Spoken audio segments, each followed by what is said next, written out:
All right, well, thank you all for attending and coming to either present and or watch and listen to our presenters today. This is technically our second annual speech contest. We tried to start during the pandemic, but unfortunately with everything getting shut down, we took a little time to try to revamp it, and this is where we are now. So again, I thank you, and I want to, just welcome everyone, and just hope that you consider this maybe even for a future speech contest as well, and just to spread the word that sharing ideas and sharing information is really very important, and it just helps us to be more aware of things that are going on in the world, society, and also to connect with others. So I did want to share one of the quotes that I really like by Maya Angelou. I've learned that people will forget what you said, people will forget what you did, but people will never forget how you made them feel.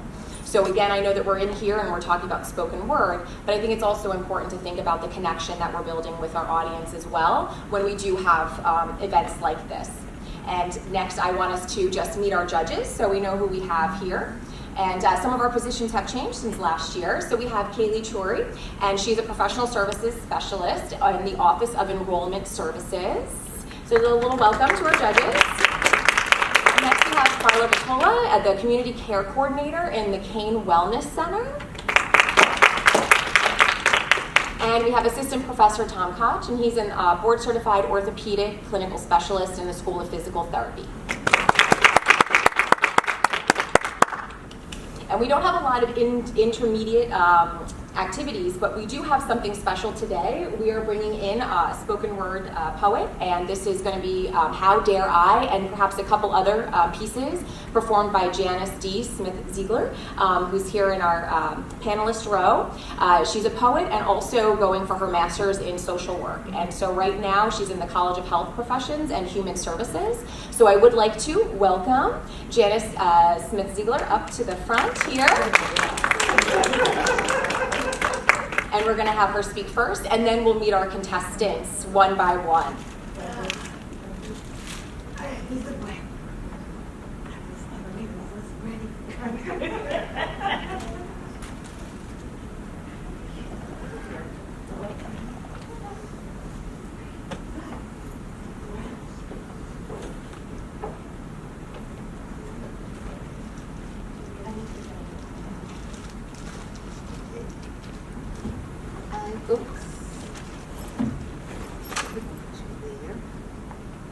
Hello. I wasn't quite ready to start first, but okay.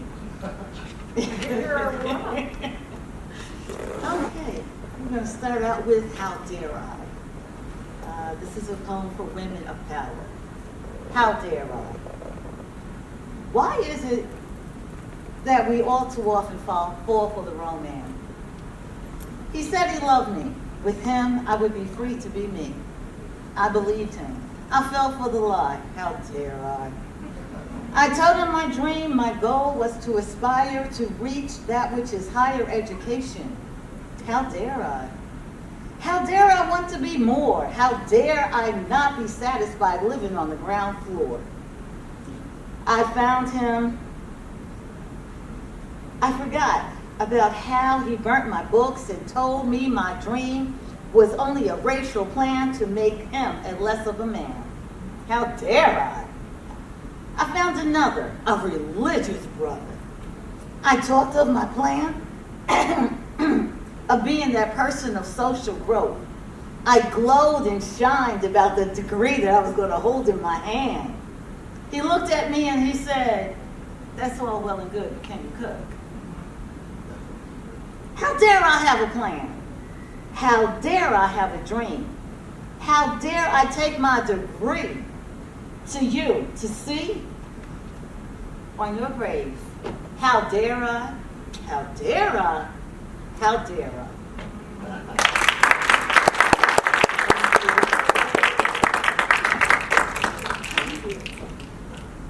Okay, this one I need my fan because she's a part of it. It's a little Louisiana Southern flavor. This one is called The Fall of My Life. I'm in the fall of my life. That sweet, mellow Charlie Parker sound of my life. I lost that cute and silly, starry-eyed love song that spring always brings. I'm like cayenne pepper, You know, hot necks, full of wisdom, just enough, no better, still with heated passion. I'm in the fall of my life. Smiling at summertime dances, those 8 weeks only romances, feeling the multitude of colors of life, sweet and mellow, just like Village Gate Blues. Thank you.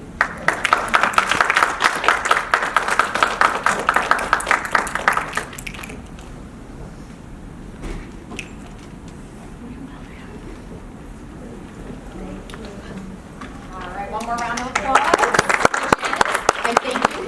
We added a little extra there to build the program out. And I did forget, of course, opening introductions also have to include me introducing myself. I always forget that when I know everyone, I still have to introduce. So I am Dr. Edgley in the Communication Department, School of Communication, Media, and Journalism, but may turn back to the Communication Department. So I'm getting used to bringing that back a little bit. So I just wanted to add that in there. So now we're going to meet, now that we met our judges and we had our opening welcome, we're going to meet our first contestant. So let me move my slide here. There we have our first contestant, number 1. We have Valerie Allen, who's a senior in English Studies right now, was working on communication classes as well, and currently a marketing intern and content creator, amongst many other skills. And the topic that we're going to hear today from Valerie is on workplace safety.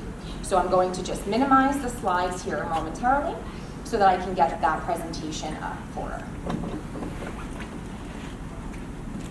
And here we are. So we're going to welcome Valerie.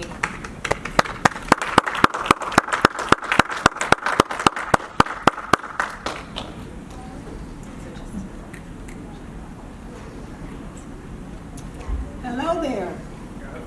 We're going to imagine today that we're actually sitting in a lecture workshop. And Houston, we have a big question. How many companies ignore bureau practices? Hello again. I am Valerie Allen, and I'm from Business and Professional Studies. And today I'm here to compel you the reason why we need essential safety workplace in the business offices. Oh, workplace safety. Again, and the reason why it's essential that safety is first in the workplace. According to Brandon Gale, Small Business and Marketing Advice, it is more than what you think. In a recent survey, 4 out of 5 employees routinely ignore practices related to workplace safety. The reason why they do this is because it's simply easier. Ignoring safety practices often results in injuries or even death. There are dozens of cases where this happens. Employees do not pack away their tools or even clean up properly after themselves. There are other times when safety isn't used for anything and everything than what it is actually meant for in the workplace. Just in one state alone, it has been reported about 173 workplace safety related deaths in just 1 year. And just look at the United States. In the United States, the figure measures into the thousands, the actual thousands in workplace injuries. Sick employees and unclean hands. How many know we heard that over and over again? Even sick employees are less productive when it comes to work and spread their illnesses. Not promoting clean hands in the workplace can also result in employees using extra sick days. Again, is why it is essential that we clean our hands. You know, most of us know when we were in school, we always heard our teachers say what? Wash your hands. When you come home, your mom and your dad would say, wash your hands, because it is simple. Now that we know we were in the COVID situation, in the pandemic, we know we have to actually wash our hands and clean our hands and make the workplace real safe and sound. Workers need to be instilled with a sense of responsibility. They must be accountable for their safety and co-workers at large. This happens through the development of habits by holding employees to higher standards so their company can build a workplace safety environment. Federal laws entitle you to a workplace safety. That's the law. Your employees must keep your workplace free of health and safety hazards. You can speak about hazards without fear and retaliation. So in other words, don't be afraid to speak up and speak out if you see some things that need to be corrected in the workplace for your safety. Take it to account. Workplace accidents are not confined to high-risk industries alone. Most accidents, believe it or not, actually happen right at your cubicle. Talk about a slip and fall off the seat. And picture this. What would your company look like if workplace accidents were only a thing of the past? Just imagine it. If you can go years without an accident, and I wish that actually happened to me because, true story, I actually had an incident in one of my former employments. I actually slipped and fell inside the elevator. Ended up with work compensation. Talk about workplace safety. Think about it. Believe it or not, it is possible. Even if it doesn't seem like it today, the exact is also possible. It is true. And let's just take this into account. Unless we don't care for our problems, and accidents will continue. We can really actually find ourselves attending more funerals than we could ever imagine, based on avoiding safety protocols in the workplace. So here, there's something we can do. Act now. Address workplace safety. If you want to reduce the costs and risks associated with workplace injuries and illness, you need to address safety and health along with production. We're here to help. 1, part of the solution. 2 is to review your safety measures immediately. We will sit down and have a powwow and a great conversation and make out a great plan for you. And this is how our company can help. We will tour your facility and identify problems that need attention immediatly. Our team will highlight what you are doing wrong and how you can improve upon what you are doing wrong in your workplace to make it safe for your employees. And 3, if you want to solve this problem, just contact us at the bottom of the screen as provided. Our team is here to help. We have our President John Smith on board, Mary Ann Vice President, Luke Berry co-founder, all stand on standby. Contact us today at 888-555-123-7878, info@businessprostudies.com. Our references, any questions?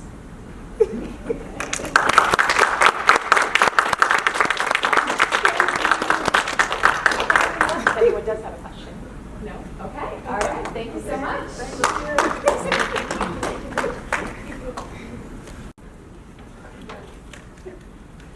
I'll switch back to our other one real quick. There we are, perfect. All right, and so now we have our second contestant, that's Jasmine Lengomas, and also a business management student and a youth development specialist, and her topic is on the sexualization of smoking in the media.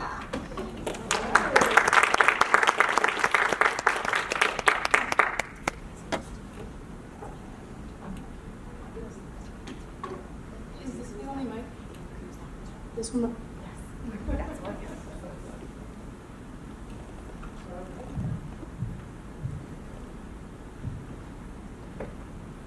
Should I introduce myself first, or was this live? Sure, however you want to start. Okay, so hi, my name is Jasmine Gamas. I'm a freshman at Kane University, and I'm a business management student with a minor in communications. I hope to be a music manager, and today I'm going to talk about the sexualization of smoking in the media. I can't lie. I've been tempted to start smoking.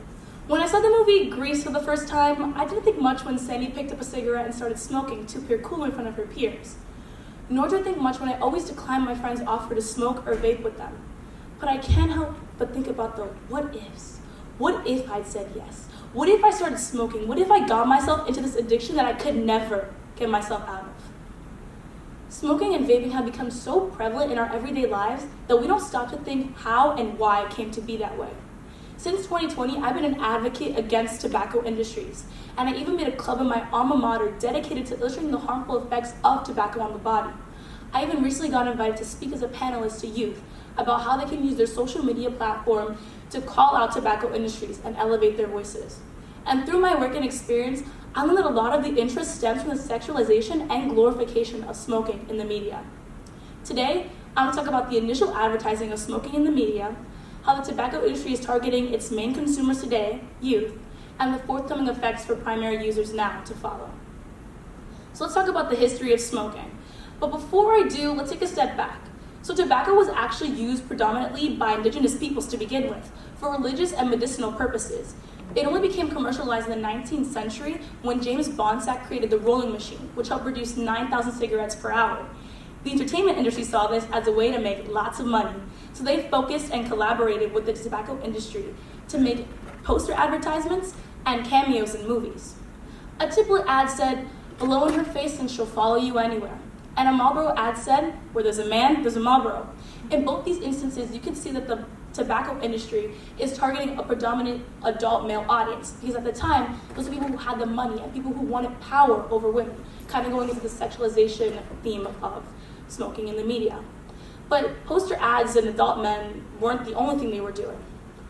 In 2002, Megan Simpson and other researchers conducted a study to see how many times Philip Morris featured their products in movies, and Philip Morris is a famous tobacco company. So between 1978 and 1988, Philip Morris featured their products in 191 movies, one of those movies being a rated G movie, the Muppets movie.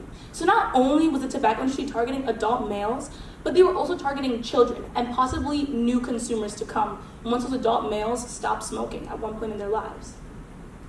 So now that we talked about the initial advertising, let's talk about how the tobacco industry is targeting consumers today.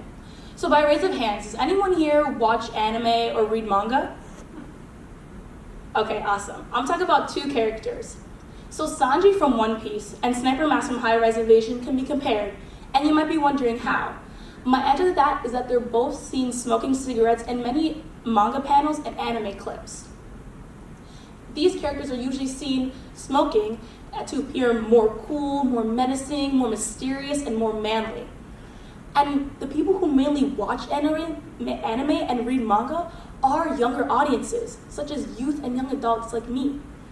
There was actually a study done by Young Hen Lee in 2019 in which they went over the top 10 mangas and found that roughly 21% of manga panels featured tobacco products. So again, the tobacco industry is making its way through anime and manga, targeting children and making them the new consumers. But anime isn't the only way the tobacco industry is targeting youth today. There's also the music industry. There's a famous song that you might have heard before. It's called El Incomprendido, and there's a line that you may recognize. They go, "Pásame la hookah, hey!" And what that means is pass me the hookah. In that song, people are usually dancing, having fun. It plays at parties, and people correlate those happy emotions and happy thoughts with smoking and vaping, making them want to indulge in those activities because it reminds them of those happy memories that they once had, making them want to use tobacco products. Now that we talked about the initial advertising and how the tobacco industry is targeting youth today, let's talk about the forthcoming effects to follow its current users now. So because e-cigarettes and e-vaping came out only 2 decades ago, there isn't that much information out yet. But you must recall that when cigarettes and tobacco came out, like tobacco became commercialized, it took doctors and scientists decades to find out how it actually affected the body and caused lung injury. But there has been some studies found that vaping acute lung injury is a direct result of e-smoking and e-vaping. But health issues aren't the only thing, but also monetary issues. In 2018, Shrestha S. and other researchers found that the cost of productivity lost due to smoking and tobacco in 2018 alone was $184.9 billion. And that's because of people not being able to go to work because they're smoking, or out of commission because they're smoking, people who experience vaping accidents, like a vape exploding in their pocket, and the number one issue, people wasting their money on tobacco products for ephemeral effects that will never last. And that money that is being lost due to tobacco is going right back into the industry and right back out to create more advertising and get a new audience. Because in years to come, the primary consumers today are not going to be the primary consumers. Hence, the tobacco industry is always looking for more people to get hooked. And that money is going into more advertisements, especially younger audiences. When I asked my sister about how she's doing in middle school, she talks about how people are smoking and vaping in the bathroom, and she's only in 6th grade. So today I talked about the initial advertising of smoking in the media, how the tobacco industry is targeting its primary consumers today, youth, and the forthcoming health issues to follow, and monetary issues. So now that I talked about this, you can tell the tobacco industry does not plan on stopping their methods. Therefore, it's up to you to determine whether or not you will be their next victim. Thank you.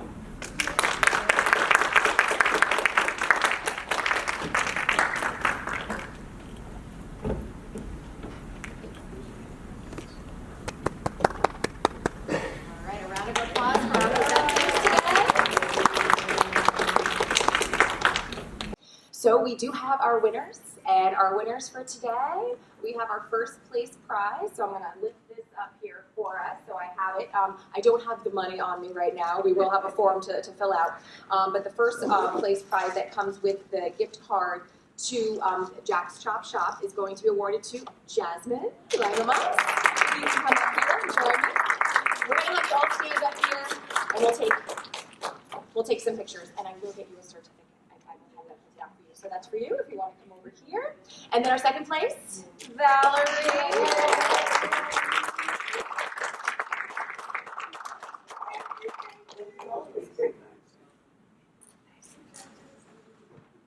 All right, and then there's little goodies in here for you and all right, and our honorable mention for our poets for today, we have Janice Smith.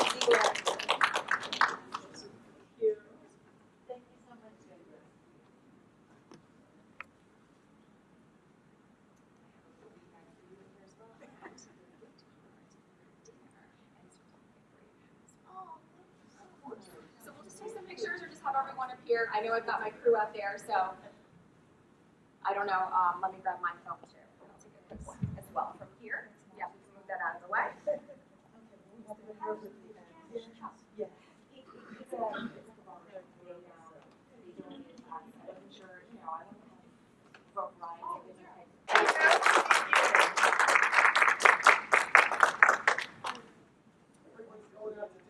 I know. Good job. Oh, the experience was great. It began when I took the course, Business and Professional Communication. And I actually did this presentation in the class. And much to my surprise, I was actually one of the top students that made the highest grade on the subject matter of my outline and the presentation, things of that nature. And so when this opportunity came around, I thought it would be a great, opportunity, great experience, practice, a little bit more. Want to go into like a TED Talk or something like that or whatever have you. So the experience was absolutely, it was amazing. It was more than I anticipated and, asked for it. Considering that this is my last semester, I'm on track for graduation, so I think this is like the topper on the cake for me. That's great. And how'd you hear about this event? Actually, I heard about this event through just the advertisement and through the School of English Studies, because they often post a lot of information relating to all the things relating to English and communication for the most part. And so I received also an email notification from Professor. And once I received the email, I was like, wow, I think I might take an interest in this. And then again, why not? So I decided to follow up, entered in, and here I am. I think it's great. I love being able to speak. I love public speaking whenever I can and just sharing my message. I think I did pretty well. I think I'm gonna take some of your advice of not being so linear with my speeches. Don't always have to include beginning, middle, end, and make that step. Less essay format and more cohesive and fluid speaking. How'd you hear about this event? When I was declaring my communications minor, I saw it in the office, and I was like, hey, I'm going to declare my minor in this. I want to just try something new, and that's what I did, and I'm happy I did. What do you plan to do with your prize money? Just put in the savings, save it for something special.